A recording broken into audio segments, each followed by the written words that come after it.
Hey garden friends, thanks for taking a little bit of time away from your garden to visit mine. We have a lot to do today, but before I get started, I want to tell you a story. I was in this competition called Dancing with the Stars of Pittsburgh, which was terrifying since I can't dance, but whenever they put the name celebrity next to mine, I'm in. I'm going to do it. And I trained for 6 months. People ask me, well, how did it go? And I said, well, I was competing against this guy from the Steelers, Rashard Mendenhall, and he jumped over his partner and I slid under mine. So let's just say it didn't go that well, but you can actually see the routine on YouTube. But working with this dance instructor for like 6 months, she wanted to learn how to garden, and I took her to the nursery, and the next day she texted me and she was just completely overwhelmed, which could happen when you're a new gardener. Bulbs, tubers, perennials, annuals. And so I wanted to boil gardening down for new gardeners to just 3 things. And so the first thing is improve the soil. So we will talk about that today. Number 2, know when the plants go in the ground. Today we're planting tomatoes, and this is the time to do it. You can't plant a tomato in our climate in April and expect it to live. We're planting that now. That information also is available, very easy to find on the web. And number 3, don't let things dry out. That might seem obvious, but to new gardeners, you got to give those plants 1 inch of water per week if we don't get rain. All right, the first thing we're going to do today is learn how to grow disease-free tomatoes. Follow me. Well, speaking about being overwhelmed, the garden is overwhelming me. And, I often talk to gardeners and tell them, don't let the garden overwhelm you, but I was traveling. I haven't got all the work done I needed to get done. But so if you look around here and you see a few things that shouldn't be here, that's just an area that we leave kind of up for the good bugs. That's what we're going to say for now until we get things under control. And so the first thing in our list was improve the soil. And so in growing tomatoes and making sure that they do not get fungal issues, and the 2 fungal issues that they get are called early blight and septoria leaf spot.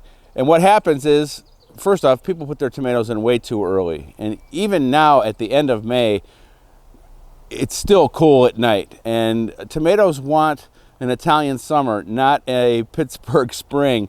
And so the first thing we're going to do is add compost here. This is a pretty good looking bed, especially on this end.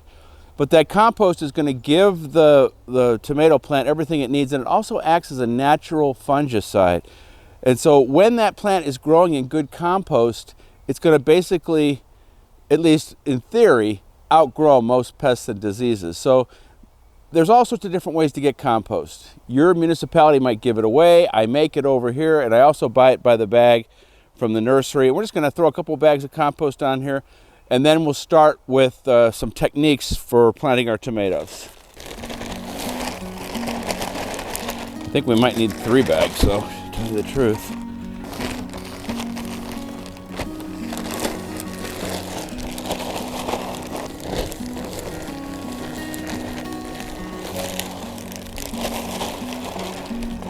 And we'll just kind of spread it out, break it up. And I know my tomatoes are going to love this. The other thing about this nice black compost is it's going to warm up the soil a little bit too.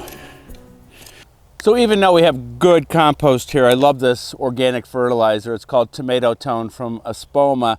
It's been around forever, and it just gives the plants a little bit of a boost. And always follow the directions on the back.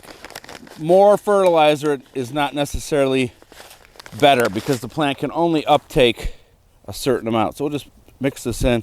So the tomato I'm planting today has a great story. This is Clint Eastwood's Rowdy Red. Where does the rowdy come from? You're gonna have to figure that out yourself.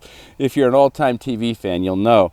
But it comes from a friend of mine, Gary Ibsen, who runs a great tomato seed supply company called Tomato Fest. And the story was that he had this Tomato Fest going on, and at the time Clint Eastwood was the mayor of Carmel, California, where the festival was, and helped him out a lot. So he found this tomato. It's a tough tomato, Clint Eastwood.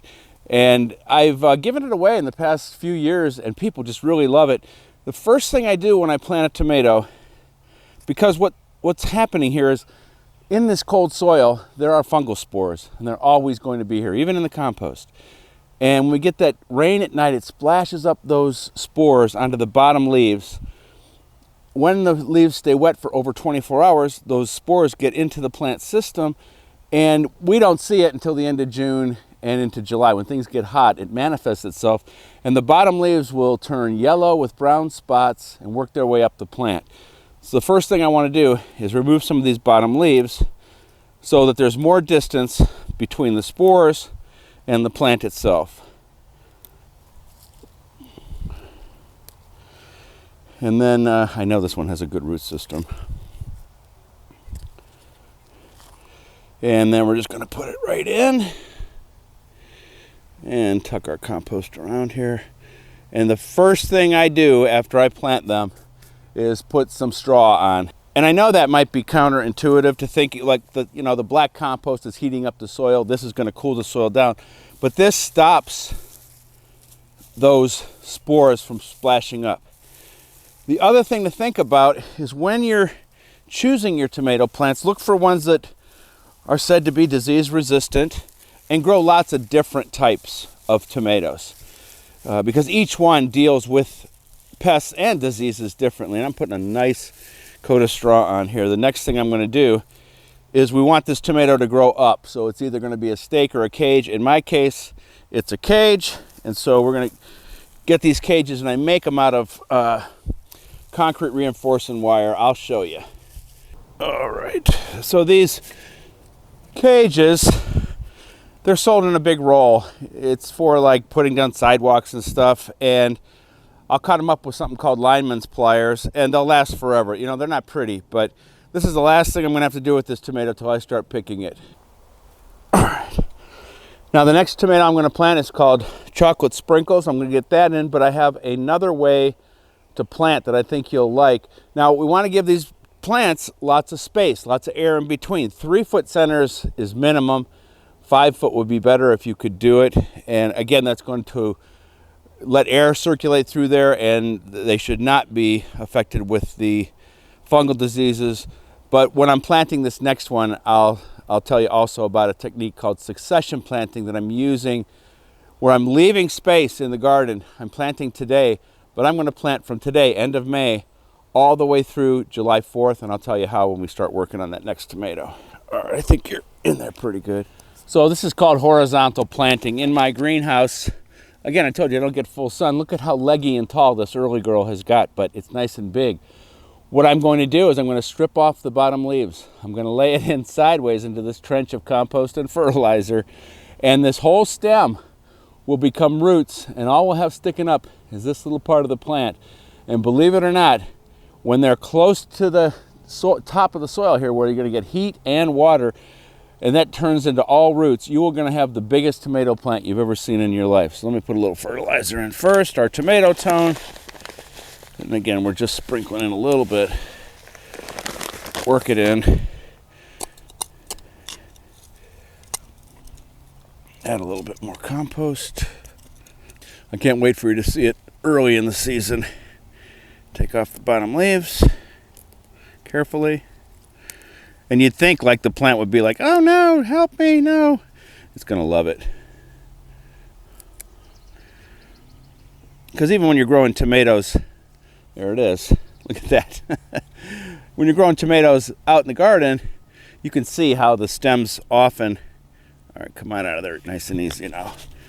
Let's see how these roots look. Oh yeah, it looks good. Early girl. Perfect. Like I said, this is going to be at the very edge of the top of the soil here, and that's when it's going to like it warm. And this will come up on its own. But we have to remember where that stem is, because if you were doing staking and you pounded one in, and I had a friend do this, you're going to separate this from the roots, and that's not going to be good. All right, I'm going to get my mulch on here, get a cage on top, and then we'll talk succession planting. And I'm going to tuck a little bit underneath here so it kind of stands up on its own for when I put that cage on there. By tomorrow morning, that thing's going to be its own little plant. A little bit more over here. Okay. Cage is next. All right, cage in place. I can't wait to show you these tomatoes, like I said, later on in the season. It's exciting. Now, let's talk about succession planting. Another thing that will keep these plants healthy is watering the right way. That means in the morning and at the base. We don't want the leaves to get wet. When we water in the morning, if they do get wet, it's time to dry out. It's okay. And gardeners often ask me, like, why wouldn't I water at night? I won't lose any to evaporation. It'll be a better use of the water. That's the problem. You don't want those leaves to be wet because these plants are susceptible to fungal diseases. Now, succession planting is the #1 tool that I'm using to keep plants healthy. And I'm planting now, and as I said, I'm leaving room to plant later and later in the season, all the way to July 4th, but I can't put like a big beefsteak in on July 4th. There's not enough time to get to the end of the season and come to fruition. But a cherry tomato, an early girl, 4th of July, one of these tomatoes that puts on fruit really quick can go in later in the season, and that warm soil and warm air temperatures will make those tomatoes catch up. And I know it seems crazy. We're all taught you got to have your tomatoes in by this time to get them at the end of the season.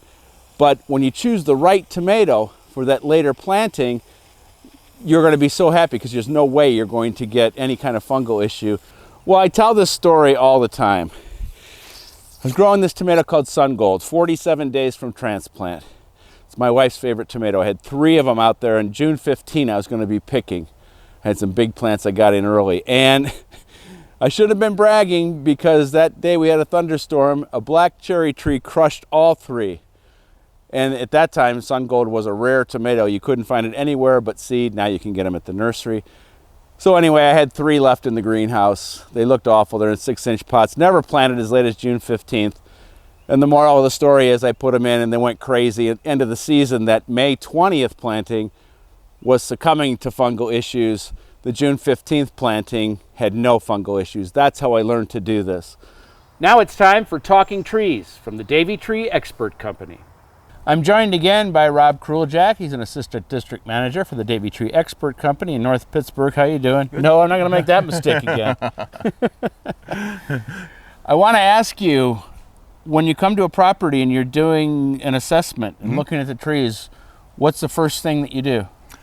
I look up at the top of them, because if I see dieback coming from the ends of the branches, they're up in the sun that should be thriving, then I know there's a problem somewhere else in that tree.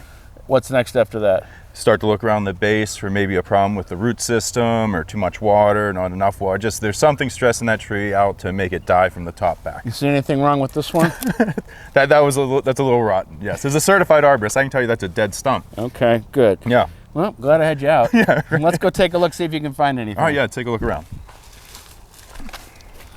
Well, we didn't get far. No, this does not look good. And this looks bad. Yeah. I never even looked at this tree. So what are we going to do? When I find something like this and it's not that obvious, I'll use some tools like a hammer to sound it, and you see how just dead sounding that wood is. I'm afraid if you keep doing that, the tree's going to fall right over. Something solid over there. A little bit solider on this side, more solid. Then I also use a tool like a probe here to kind of see how deep this decay goes into it. And that, again, is quite extensive compared to the diameter of the tree. So this would be on our immediate removal list, Doug. Okay, well, if it's got to go, it's got to go. And now you just got to get here before this thing drops. But you know what's funny? When you do look at the top, it looks pretty good. Exactly, and that can be a real problem with people, like looking at their trees without having a certified arborist come out and actually examine them. All the vascular tissue is right under the bark.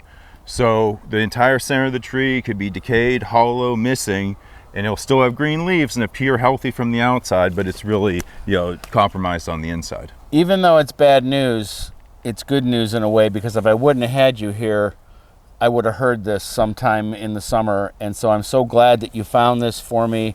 I appreciate it. Yeah. And I guess we'll follow it along and see how it goes, because it's not going to be fun to take it out of here. No, this is in a tough location, but that's what we're skilled in doing. So all right, we'll be able to address it. Good to see you. I'm not shaking that hand. No, you've learned. Thanks again. Yeah, no problem. Do you know where that Rowdy reference came for the Clint Eastwood tomato? Let me know in the comments section, and please subscribe and like. That's part of the YouTube analytics. I appreciate it. Until next week, keep planting, and we'll see you then.